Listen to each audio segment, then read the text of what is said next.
Oke, sepertinya eh, ya jumpa lagi teman-teman di acara ngobrol ya, ngobrol asik. Kita sambung lagi ya.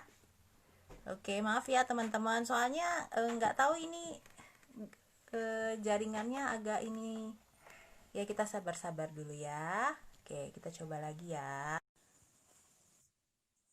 Oke, ya semoga berhasil, semoga berhasil. Aduh. Kenapa ya nge-freeze aja? Banyak Iya, di sini banyak juga sesi nggak tahu. saya Juga mas. nggak tahu. Uh-uh. Aduh.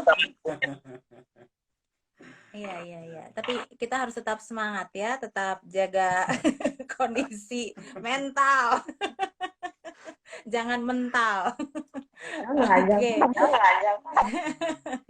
Ya, nggak apa-apa lah. Aduh, Anggap ini santai-santai saja. Kenapa? bunyi.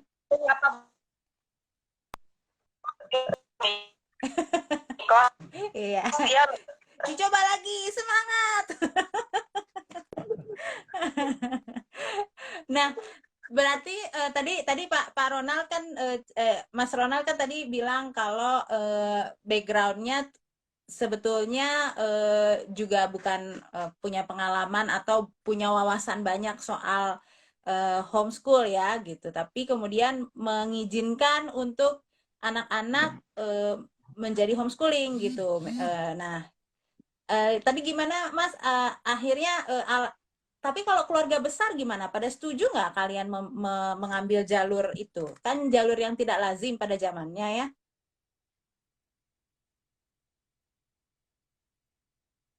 Kalau dari keluarga saya terutama sih ada beberapa yang mungkin bukan menolak ya, tapi mempertanyakan lah ya. Bertanya, eh, apa itu homeschooling? Nanti ya mungkin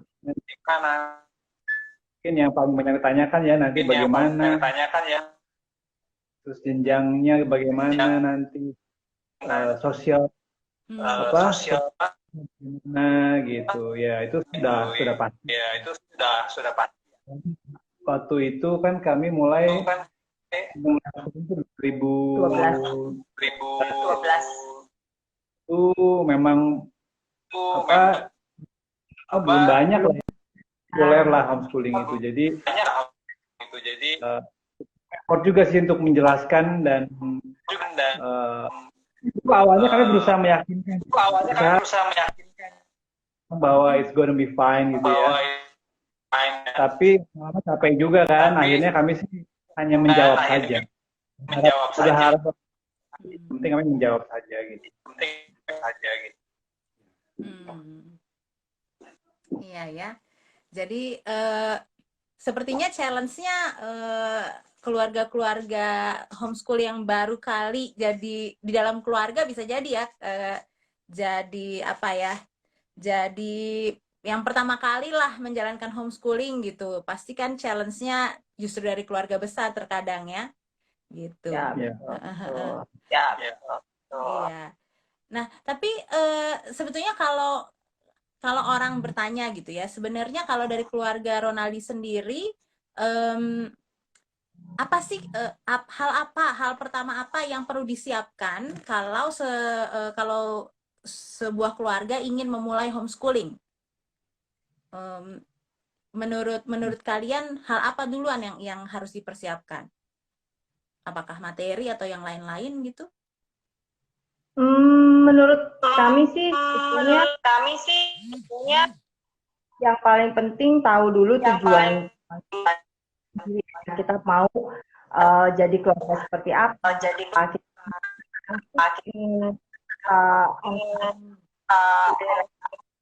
Untuk kami itu yang dulu memang bicarakan lah sama-sama. Jadi setelah tujuannya jelas, kami rasa tujuan.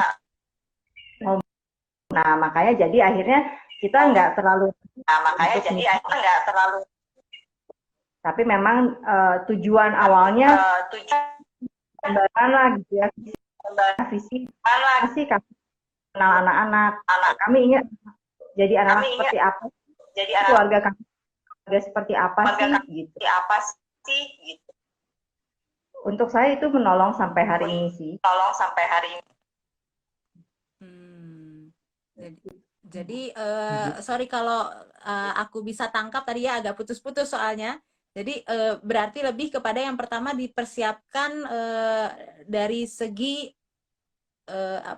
bagaimana tadi di awalnya, Jeng? Agak-agak putus soalnya. Timbul tenggelam suaranya. Jadi untuk kami sebetulnya visi kita diskusi dulu. Kita ingin punya keluarga seperti apa sih? Visi untuk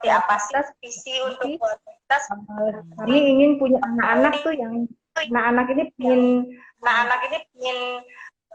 kami arahkan atau dikembangkan ke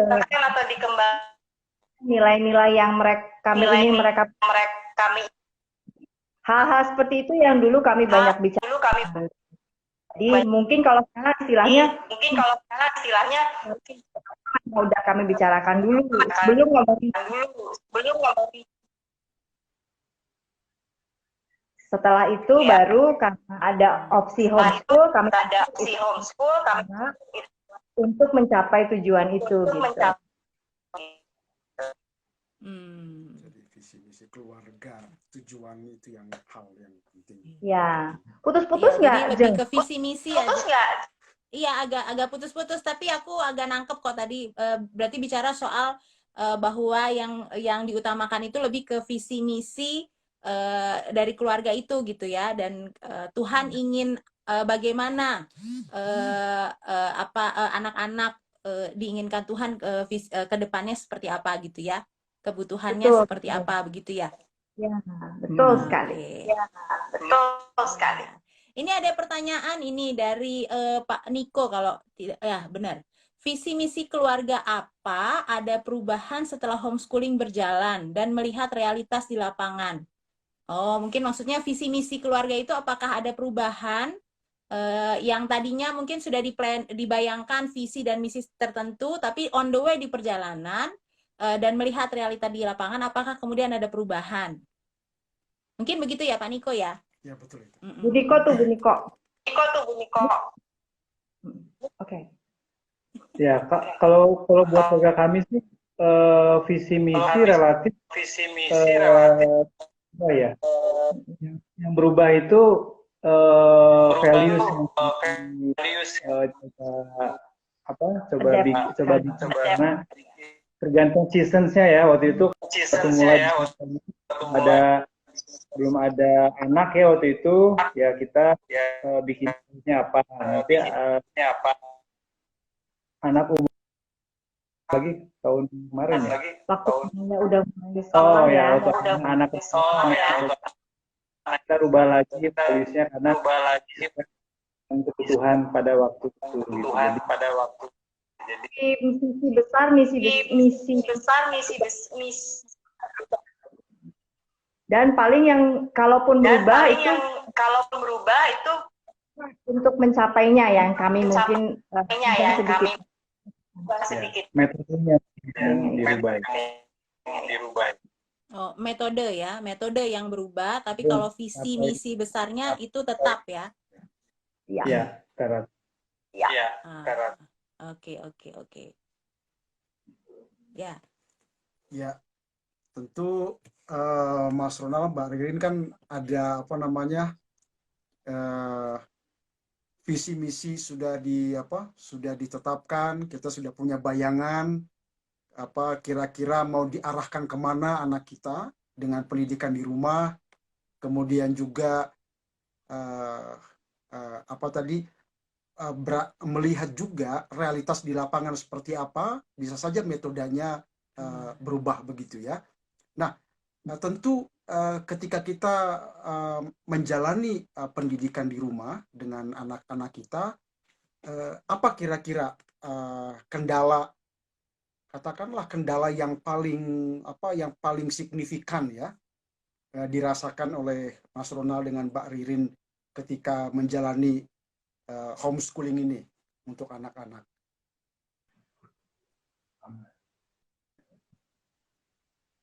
Sorry, Maaf, Bang, tadi nah, ke tadi ke Ke freeze ya?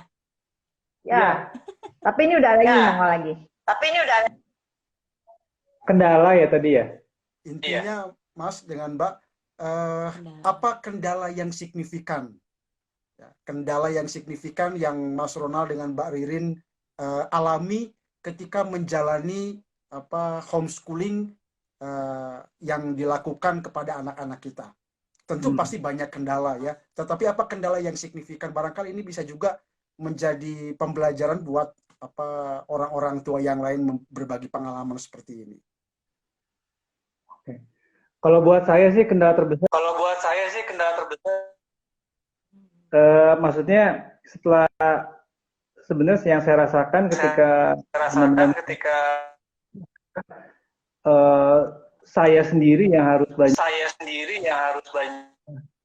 gitu ya. Saya orangnya tidak gitu ya, gampang ngomel. Nah itu kendala yang masih buat saya masih jadi kendala yang utama gitu. Karena didik itu kan butuh kesabaran dan butuh apalagi menghadapi anak sendiri gitu ya, dan saya nggak pernah menikmati mengajar gitu ya. Jadi kalau bahasa sih itu sih untuk mau merubah kebiasaan mungkin ya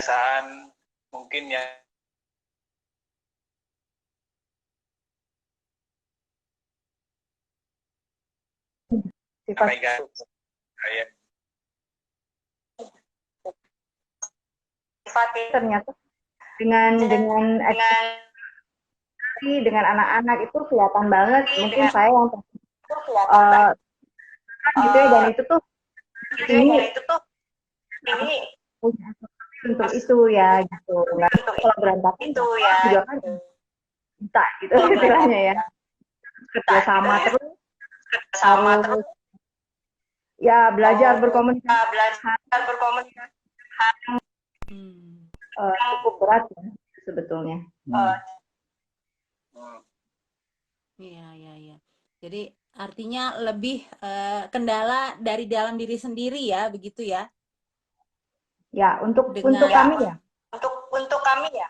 Ya. Dengan kita istilahnya kebiasaan kita atau kepribadian kita, gaya komunikasi kita yang bisa jadi berbeda dengan anak gitu ya.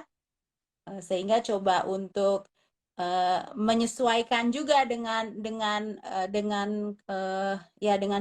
situasi dan bagaimana model anak kita gitu ya. Itu yang mungkin lebih challenging juga ya. Oke. Susah. Ya. Kami juga begitu kok. Terkadang malah kalau kami mungkin karena kami orang Sumatera ya, daerah Sumatera panas gitu, jadi kami mungkin challenge-nya dibicara soal kesabaran. Ya. Terus intonasi suara, ya intonasi suaranya pasti tinggi-tinggi kan. Nah, ini harus agak-agak diturunkan sedikit. Karena anak kami sudah kelahiran Bandung ya. Jadi warnanya mungkin beda gitu ya. Ya. Nah, tapi kalau ini saya agak penasaran juga nih. Beberapa obrolan dengan Ibu Sani, kemudian dengan keluarga Dumadi minggu yang lalu gitu ya. Bahwa bicara materi ya, materi katanya bisa macam-macam. Orang tua bisa dapat source materi dari mana aja untuk yang homeschooling gitu ya. Karena kurikulum atau pencapaiannya juga bisa jadi berbeda gitu. Loh, disangka orang Indonesia Tengah, masa sih? Ya. Nah, jadi nah kalau kalian materinya gimana nih? Apa sih yang digunakan gitu? Nyari referensinya dari mana gitu?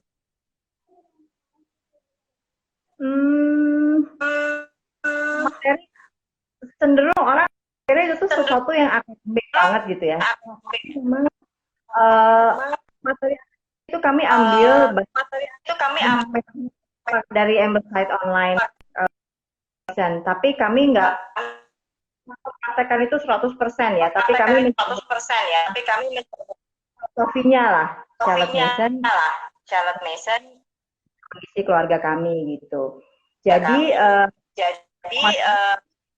PCM, tapi juga ambil beberapa materi, sumber lain yang kami pikir sejalan dengan. Tapi di luar itu kami banyak pakai anak suka olahraga. Jadi minat mereka yang kami pakaiin jadi apa sih? Jadi kayak untuk hal yang memang untuk kami lebih prinsip. Jadi memang kami penting, akademik itu penting, tapi itu lebih ke sampai anak-anak umur ini disiplin ya, karakter yang untuk kami jauh materi untuk itu biasanya kami banyak support juga dari coach pianonya ya, dari membantu kami sih terus terang aja ya. Iya ya. Jadi bisa jadi nggak full materinya diambil ya, tapi ngambil filosofinya yang kemudian disesuaikan dengan situasi di lapangan gitu kali ya, Jeng ya. Betul sekali. Kayak misalnya kalau metode yang kami pakai ini kan dia pakai banyak living books yang kami kan nggak baca. Ya saya nggak maksain pakai itu, tapi kami ada di sini yang sudah dimakan, ya. Seperti itu ya, harus seperti itu. Harus. Iya. Oh, kalau kurikulum nasional ada pakai nggak, Jeng? Kurikulum nasional kami ikut UN. Jadi waktu menjelang UN 1 tahun atau 6 bulan sebelum mengerjakan soal-soal untuk UN. Tapi sebelum itu kami ya kasih tahu, oke, ini tuh soal kelas 4, katakanlah ya kelas 4 tuh kayak gini belajar oleh kurikulum nasional. Jadi ini, tapi itu nggak kami jadikan kegiatan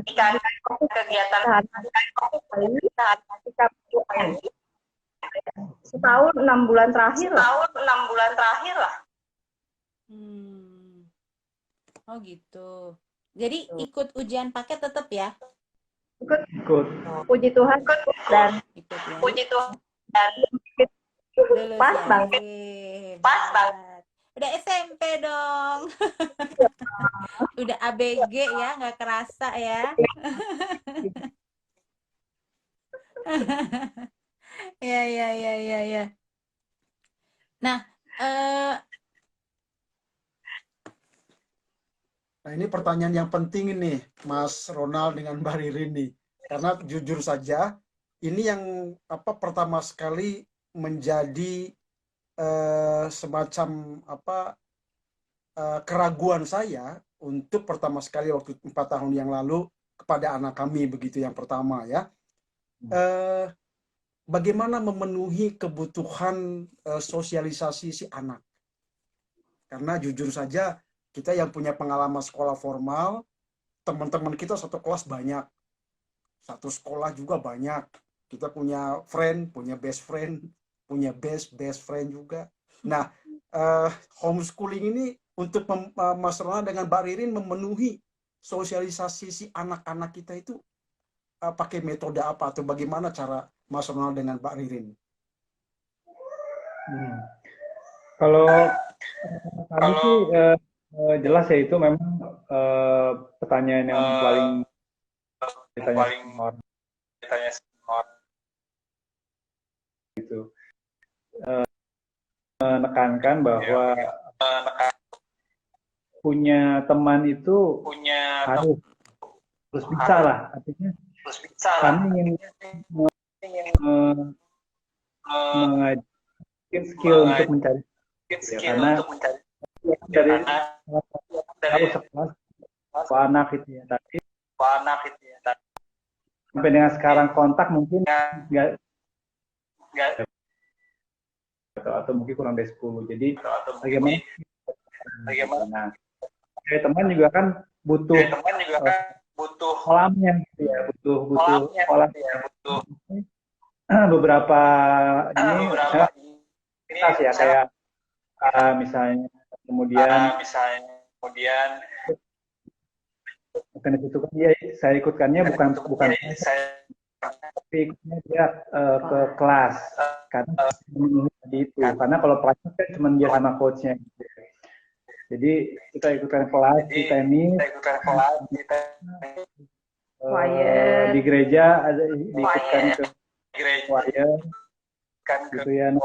Memang jadinya mungkin kalau homeschooling kita lebih ya, bisa membuat anak-anak kita masuk teman. Kalau sekolah dulu kan, kalau sekolah formal tuh kayaknya udah kan di sekolah ada sekian banyak teman, mereka bisa di sana skill tadi itu. Mungkin effortnya ya menjadi gitu. Itu dulu ya, kita di tetangga. Teman sendiri untuk datang ke rumah dan memang acara kegiatan apa aja kerjain. Nah, tapi untuk anak saya yang kedua yang mungkin itu lebih mudah, anak tetangga diajak ke sini jadi perlu bikin gitu, tapi teman kali ya, teman kayaknya cukup mudah juga, nggak terhalang sih untuk nggak punya kalau anak ngobrol natural aja gitu ya. Anak kedua tuh pulang yang baru kenal main di rumah gitu. Sedangkan anak kami yang pertama jadi beda. Ya ya. Beda anak pertama, beda anak kedua ya modelnya ya. Ya. Jadi artinya kita sebagai orang tua mau tidak mau mengkondisikan juga ya untuk bisa tercipta satu komunitas di mana anak kita bisa bersosialisasi di situ ya. Kalau anak-anak sepantaran lingkungan rumah ada nggak? Tetangga-tetangga gitu yang sepantaran dia, mereka ada nggak di rumah? Puji Tuhan ada. Ada. Ya. Jadi memang relatif lebih banyak kalau ketemu ya. Untuk biasanya udah banyak kegiatan tidur sama teman-teman. Kayak kalau kan di lapangan setiap hari kan. Jadi memang ketemunya ya setiap hari bersama teman-teman. Tapi kalau anaknya masih sering ke main dengan teman-teman tetangga, masih muda juga masih sering berinteraksi dengan teman-teman pergi. Tapi kalau sekarang lebih PR karena kegiatannya udah lebih udah punya kegiatan masing-masing ya kalau anak-anak ABG-nya. Iya. Kalau sama tetangga mungkin tantangannya tadi berbeda lah. Kami begitu selesai makan siang. Jadi selesai makan siang sampai jam 6 itu kita sedang tetangga kan biasanya banyak sejak di sini kan apa jam paling weekend ya.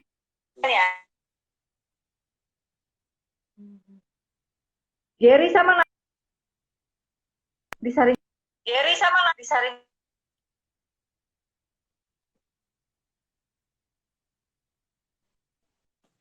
Gambarnya freeze. Jadi tetap. Udah. Oke? Udah.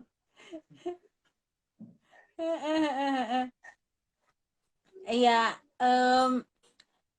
memang situasi homeschooling ini unik ya. Jadi artinya kalau soal sosialisasi sebetulnya terkesan kayak sekolah di rumah, tapi sosialisasi sebetulnya masih tetap bisa berjalan baik gitu ya. Iya. Jadi tidak yang kesannya oh di rumah aja jadi nggak bisa bergaul, nggak begitu juga gitu ya, karena ada kegiatan-kegiatan ekstra atau kegiatan di luar rumah di mana anak terlibat di situ ya. Untuk Nah, keluarga kami Iya. untuk keluarga kami ya begitu ya. Ya betul betul. Nah, aku tuh penasaran satu hal juga nih, terkait dengan minat dan bakat anak. Nah, kalau di keluarga Ronaldi, gimana tuh cara mengeksplor minat dan bakatnya anak? Apalagi seperti yang kami tahu, Anjali kan ikut tenis tuh dan sering ikut turnamen dan sebagainya, udah keluar kota ini dan itu gitu ya. Jadi eh, itu gimana sih kalian mengeksplor untuk minat dan bakat mereka gitu? Hmm. Case Anjali itu seingat saya Case Anjali itu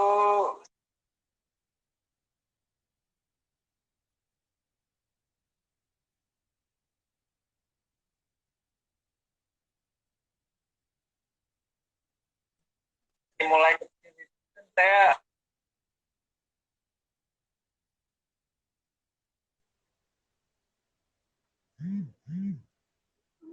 Nah, nah, sorry putus tadi ya.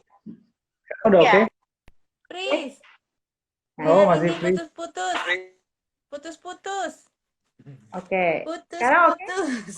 sekarang Oke, lumayan. Nah, oke sebentar gitu ini lagi.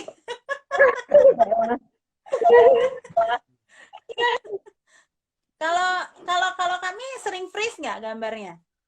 Iya justru ya makanya aku pikir ini siapa ya? Soalnya saling Kita kayak kayaknya kita saling memfreeze.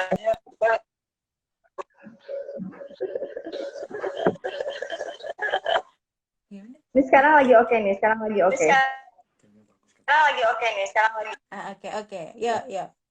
Ya, jadi dulu waktu kalau Anjali itu kalau main bola gitu, menang bola atau main tangkap bola, tangkap bola. menurut saya kan apa Ya. Oke, teman-teman, kita ketemu lagi ya. Nah, teman-teman, oleh karena sesuatu dan lain hal, jaringan juga lagi kurang begitu bagus kelihatannya, sehingga tadi obrolan kita terputus. Aku coba untuk connecting lagi, ternyata kesulitan ya. Tapi teman-teman tidak usah khawatir. Acara yang seharusnya dilaksanakan hari ini kita ngobrol homeschooling dengan keluarga Ronaldi akan diulang lagi di kesempatan berikutnya, tapi dalam formasi yang berbeda ya. Jadi mungkin tidak live Instagram, tapi mungkin dengan media yang lain. Oke.